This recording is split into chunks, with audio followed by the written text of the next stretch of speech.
24 ঘন্টায় 3টি ঘটনাকে কেন্দ্র করে উত্তপ্ত ঢাকা মেডিকেল কলেজ হাসপাতালের জরুরি বিভাগ। রাজধানী ক্যান্টনমেন্ট এলাকায় মোটরসাইকেল দুর্ঘটনায় আহত বিউবিটির শিক্ষার্থী আহসানুল হক দীপ্ত চিকিৎসাধীন অবস্থায় ঢাকা মেডিকেল কলেজ হাসপাতালে মারা যান। চিকিৎসকদের অবহেলায় তার মৃত্যু হয়েছে এমন অভিযোগ তুলে বেশ কয়েকজন হাসপাতালে এসে অপারেশন থিয়েটারে ঢুকে চিকিৎসককে মারধর করে ভাঙচুর চালায়। আহত হন 3 চিকিৎসক। এদিকে সন্ধ্যায় ঢাকা মেডিকেল কলেজ হাসপাতালের জরুরি বিভাগের ভেতরে ধারালো অস্ত্র দিয়ে এক গ্রুপের সদস্যরা আরেক গ্রুপের সদস্যদের উপরে হামলা চালালে ঘটনাস্থলে একজনের মৃত্যু হয়।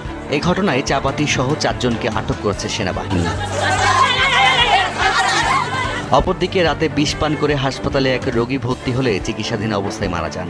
এই ঘটনাকে কেন্দ্র করে স্বজনরা চিকিৎসককে লাঞ্ছিত করে। এই ঘটনার পরে হাসপাতালে বিক্ষোভ মিছিলের পর আরও উত্তেজিত হয়ে পড়ে ইন্টার্ন চিকিৎসকরা। আগামী 24 ঘন্টার মধ্যে দায়ীদের গ্রেফতারের আলটিমেটাম দেন তারা। এদিকে হাসপাতালে এমন ঘটনার পর থেকে চিকিৎসা নিতে আসা রোগীদের মধ্যে আতঙ্ক বিরাজ করতে দেখা যায়।